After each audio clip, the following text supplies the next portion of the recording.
Hi, I'm Dr. Alfredo Carpinetti. I am IFL Science Senior Science Writer, and it is my great pleasure to have a new great interview today. And we have the fantastic Dr. Suzie Sheehy from the University of Oxford and the University of Melbourne talking to us about her new book, The Matter of Everything.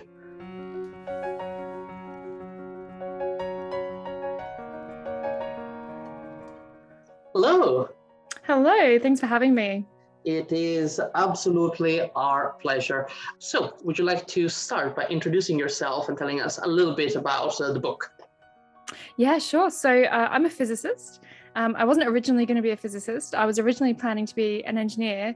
And then I sort of got interested in astronomy. I tell in the book, I tell in the opening, actually, the story, if you can see it. There we go. In the book, I actually put in the opening the story of how I chose to become a physicist when I first really looked at the night sky in the Southern Hemisphere especially, and just really felt my place in the universe, really, and how small I was and how much incredible stuff there was out there to understand. And then I remember in my engineering classes, my professors would always have the answers, whereas in my physics classes, I remember asking questions where they didn't have the answers yet, or like nobody on earth knew it. And I thought, how is it that I, a lowly undergraduate student can ask questions which even my physics professors don't have the answers to? And I think the combination of those things meant that I got hooked.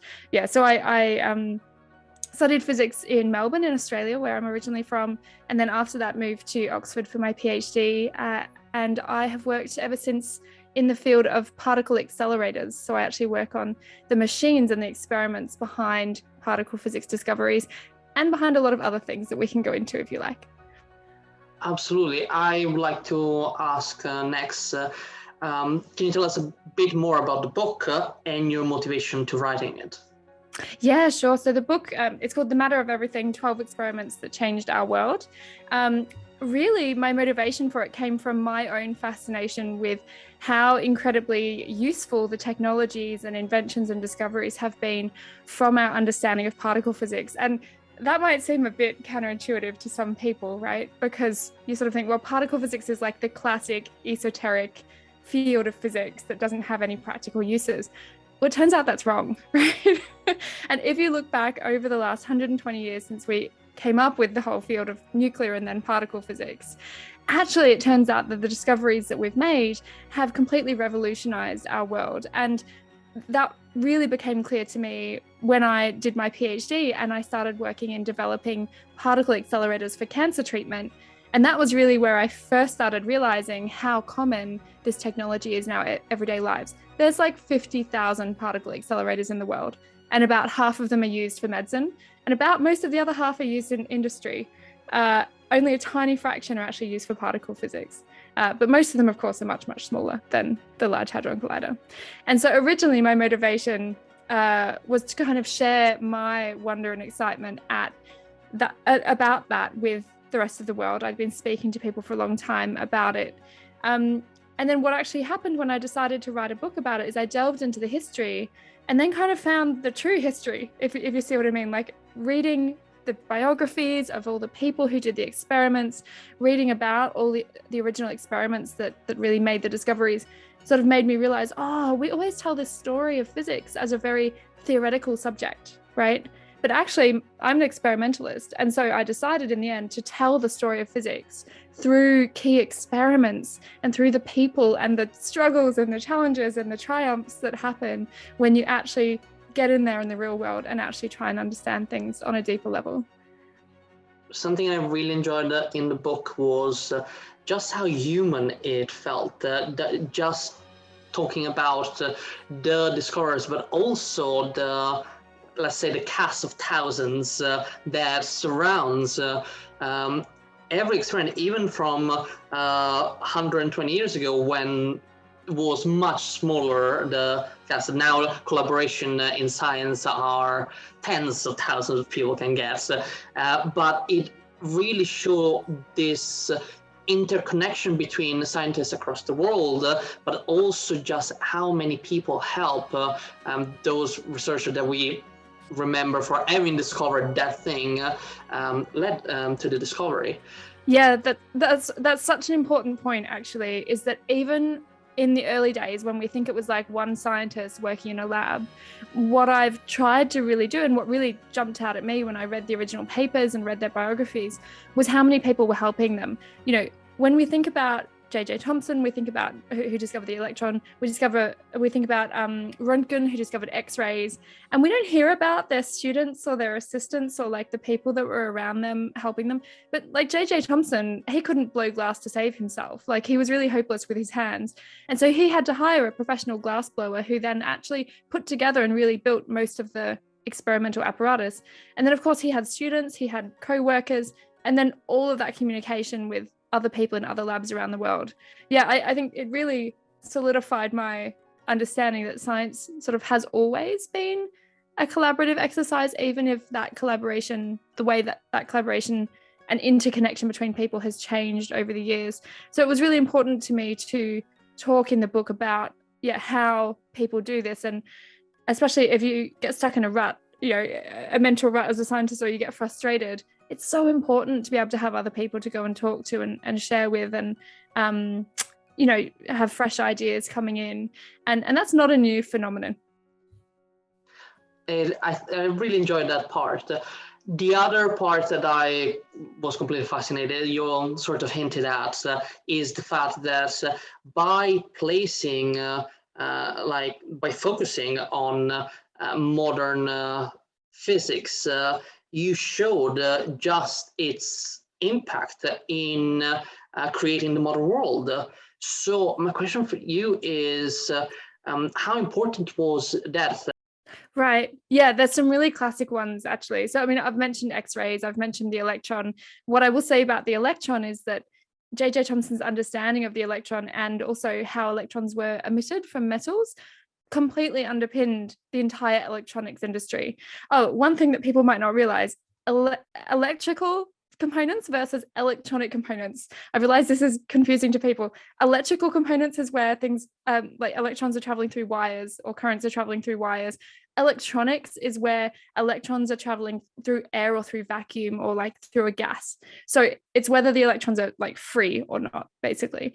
But electronics is much faster than electrical devices. And it was the invention of electronics and our understanding of how electrons can be made to move through sort of vacuum tubes that led to radar, telecommunications, radio, the first computers, like you name it, anything that we sort of think of as like a modern invention. They're no longer using those technologies, they're now using silicon, right? But the original versions all came from that. So that's, I mean, if that's not enough, right? But let me tell you some more. So in one of the early chapters, chapter 3, I talk about how experiments were done to try and first understand the photoelectric effect, which is where if you shine a light on a metal and electrons jump out from that wasn't very well understood in the early days, how that worked. And this is a really nice interplay between theory and experiment, because there was originally Max Planck, theoretical physicist, sort of mathematically put in this idea that maybe energy came in chunks or quanta, right? In order to solve a problem in sort of thermodynamics, basically. And then Einstein picked that up and ran with it and was like, oh, well, actually, if I take these chunks of energy as the smallest pieces of energy and consider them to be true, and consider that light is made out of these smallest chunks of energy, and therefore light would be a particle, not necessarily a wave, then I can come up with a theory that explains the photoelectric effect. Now, the experimentalist that I talk about, his name is Robert Millikan, and he's mostly famous to people who study physics for measuring the charge on an electron. But around that experiment, he spent 12 years in the lab trying to disprove Einstein's theory of the photoelectric effect, explaining it through quantum mechanics. And he called it the reckless hypothesis, right? He just thought there should be no reason to invoke this crazy hypothesis that light is made of particles effectively, right? Because it was pretty wild and not really well accepted. Even Planck didn't accept it. Even Planck thought Einstein had gone too far, right? And so Millikan spends 12 years with his graduate students, like, generations of graduate students, perfecting experiments again and again and again, trying to disprove Einstein. And eventually he comes out with the best measurement yet of Planck's constant, which is a fundamental constant in quantum mechanics, through his experiments. And so he tries to disprove Einstein, but actually it turns out that he gathers sort of really good evidence that actually what is predicted by Einstein's theory of the photoelectric effect is actually how nature works. And when he won the Nobel Prize for it about, I think it was 10 or 15 years later, he changed his story. And then, then he was like, oh, yes, of course. When I set out to measure Planck's constant, I do like that you see, you want to do some great physics results, so be motivated by spite. Yeah, I have to say, disproving people is like my first ever research project was to disprove someone, and I have to say it is motivating. But okay, so then from there we did disprove them anyway. So then from there, with that initial understanding that quantum mechanics might be real, of course there was then generations of development in the field of quantum mechanics, and people sort of think that quantum mechanics is just cool. We talk about Schrodinger's cat, or like wave particle duality and quantum tunneling, all these things. But actually, we wouldn't have modern day electronics or computers if it weren't for quantum mechanics. The quantum mechanics underpins like almost all of our modern day electronic devices, right? We literally couldn't make them without our understanding of quantum mechanics. And of course, the next generation of devices, if we get to things like quantum computing, will of course, then quantum is literally in the name, but we shouldn't discount the fact that all of our modern technology already relies on that understanding. And even like some really mundane things, right? So the photoelectric effect is what happens in a photodiode. Now that might not mean much to some people, but if you have a remote control and you point it at the telly or at the air conditioner, what's happening is there's a little infrared laser, and then that little bit of infrared light hits a sensor in the air conditioner or the TV, and inside that is a little photodiode that converts the light into into current, right? And that uses the photoelectric effect that Robert Millikan was studying. And so these little devices are actually all around us all the time. And it's not just in remote controls. Like if you go into a modern factory, all the automation processes use them as well. Like anything that basically, like fiber optic connections in our fast internet systems use them. Basically anywhere where you need to convert light into electricity, you're going to use one of these. And of course, photovoltaic systems is sort of an evolution of the same principle, but there you're trying to harness the electrical energy from it. So understanding actually at a really basic physical level how these systems are working is of course a really, like, we could have trialed and errored, but we would never have ended up with the understanding that we have, or the modern technology that we have, without that depth of understanding. And getting there, you wouldn't have, like, imagine you have a television somehow, and you one of those ones you turn the knob on. I had one of those when I was a kid. Maybe I'm showing my age. Or we just had bad technology. I don't know.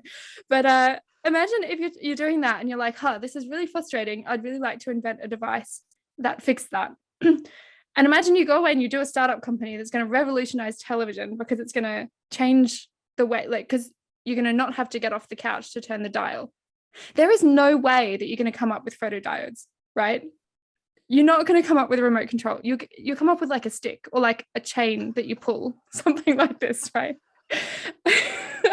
So my point. Wow. Yeah, a little something with a little clamp at the end. Imagine. So my point by saying that is that one of the key things behind these experiments, which were done purely for understanding, right? They weren't done with the idea of having practical applications in mind.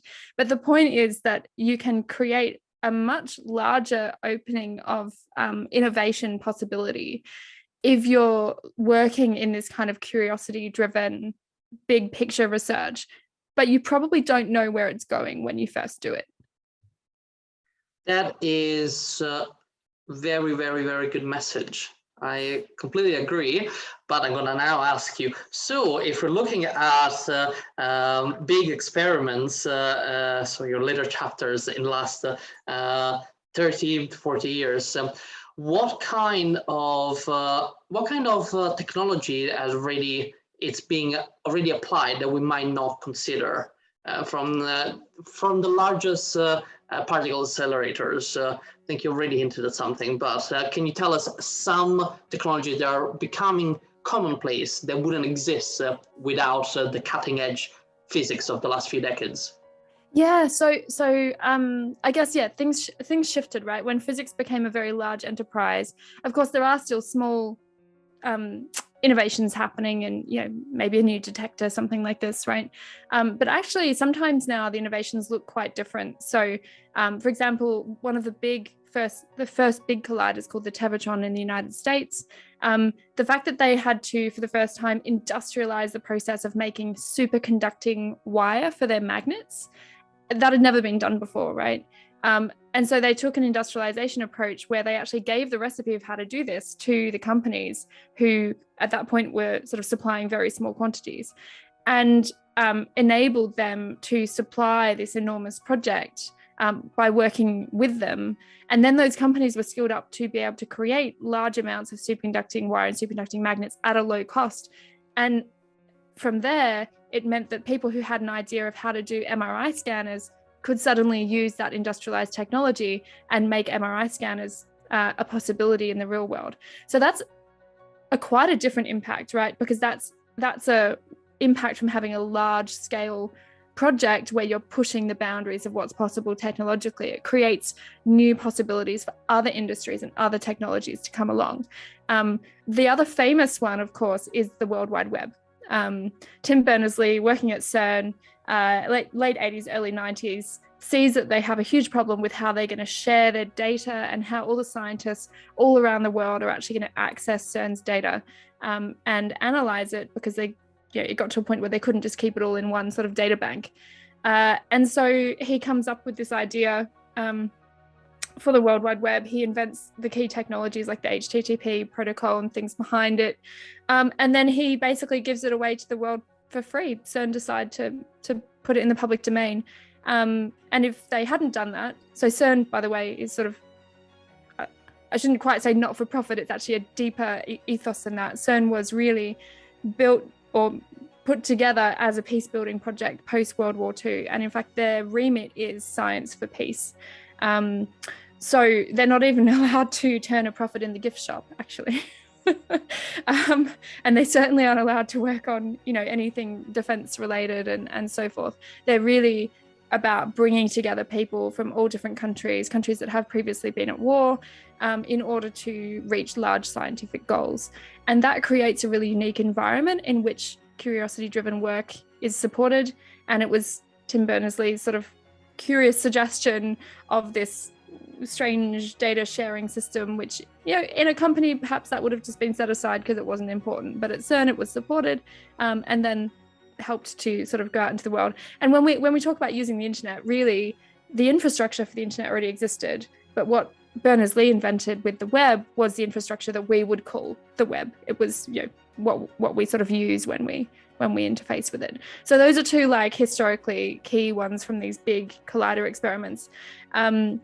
There's all sorts of other, obviously, there's things like drilling technology, right, underground, because we have to create these massive underground tunnels. The other thing that might not seem obvious, though, is that now scientists have had to learn how to work together in these massive collaborations, 3,000 to 5,000 people per experiment, if you look at the big experiments on the Large Hadron Collider. One of the things that they've really had to learn is how to work together in that environment, how to collaborate productively towards this large goal.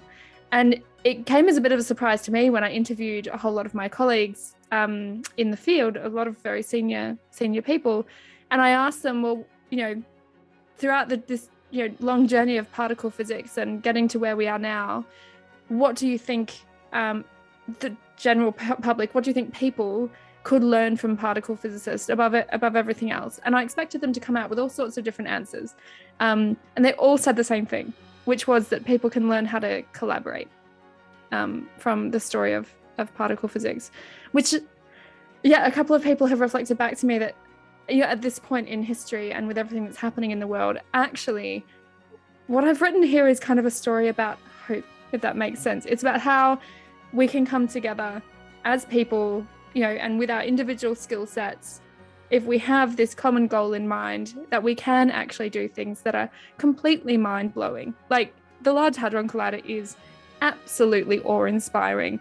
I, early in my career, actually worked on it very briefly. I did not believe it would work when I was a student, I should say, when I was much younger. I just couldn't see how it could work. There's so many people, so many components, 35 years worth of effort towards it. It was so complex. And I knew, all the ins and outs of the failings of the tiny bit that I worked on. And I thought, it's just never going to work. So the fact that it does work and works beautifully and is producing amazing scientific results sort of blows my mind. It does. It really shows that if we set aside differences and work together, we really can achieve the highest understanding of the universe, or the highest of the understanding of the universe yet. So that's true. My last question, a little bit of tease about your last chapter, that is about future experiments. Among all the possibility that the future holds, what is your favorite? What is an experiment you would love to see realized? I love this question. It is like trying to choose between children, I have to say. But just for context, right? So when we discovered the Higgs boson in 2012, there was a lot of news articles that sort of said, okay, physics is done now. Particle physics is done, right? Yeah, you're shaking your head. Exactly. We now know roughly 5% of the mass energy content of the universe, right? Most of the rest is dark matter and dark energy, and we don't know what those things are. So we have a huge task ahead of us in terms of understanding the universe. It's no less motivating than it was when we didn't have a Higgs boson, right? And in fact, there's other things as well that lead us towards new physics beyond our standard model of particle physics. And it's interesting because this resonates with the point at the start of my book, in around 1900, when people also thought physics was done. And then we got all of modern physics and quantum mechanics and relativity and everything that we now think of that sort of underpins our modern technology. So in terms of future options, what we need to do at the moment, because it seems to be one of the clearest ways of understanding what, say, dark matter might be, first of all, is to directly search for dark matter, which a number of experiments around the world are doing. But also people think that the next big experiment should be a so-called Higgs factory. So to get some very neat, as in use particles which are fundamental to create Higgs bosons. So use electrons and positrons, collide them, generate lots and lots of Higgs bosons and study that in detail. So that is one way to approach it. And you can make that out of a big linear collider or a big circular collider, and many options are on the table. I personally am a bit agnostic as to which one gets built next. It would be interesting to do a long-term life cycle analysis of, for example, okay, which of these do we think technologically, if we built it, would skill up industry in a way that might enable other areas? I mean, that would be a very different and pragmatic take on it. Realistically, though, we should probably go for whichever one we actually think we can build soonest to make progress, because at this stage, the projects are so large and so long that we're going to lose, given a human lifespan, we're going to lose the depth of knowledge we need in order to continue making progress. If we wait until, the Large Hadron Collider is due to run until about 2037, we need to sort of get going now in order to have the next experiment at least on its way, in order to generate the results that might help us in the future. Now, it's really interesting that those big experiments, can feel to a lot of people quite dispiriting because they're so big and so far between. So personally, I think we need a mixture of different things happening at different times. And I hope that the big ones, which really have this enormous discovery potential, will be built, along the way. But it is likely we'll only get one Higgs factory. So we will have to decide. But that is not for me to put my foot in there and say which one we should do. There's actually a big sort of diplomatic and international process through which that gets decided based on the physics drive, and also, of course, based on cost, on who's contributing, and on the motivations for doing so. So that's a whole, actually quite political discussion to have. But we are, there's at least one design which is called the International Linear Collider, and a second one called a Compact Linear Collider, both of which are pretty much ready to go. And then the circular ones, which are sort of 100-kilometer long rings, those are under research and development. And then there's other novel ideas as well. So the idea, for example, of colliding muons instead of electrons and positrons. That one's quite unique. I think that one's a nice idea, but probably we should do one of the others first. Yeah, there are a lot of wonderful ideas. I hope to see many of them realized. Suzie, thank you so much for taking the time and chatting to us today. Thank you. It's been lovely. Yeah. And there's also just so many stories about all the different experiments. And also one thing I wanted to add is that so many stories of the people, including women who have historically been forgotten in the stories I wrote back in. So I look forward to sharing the book with the world. Thanks for having me. Wonderful. Thank you very much.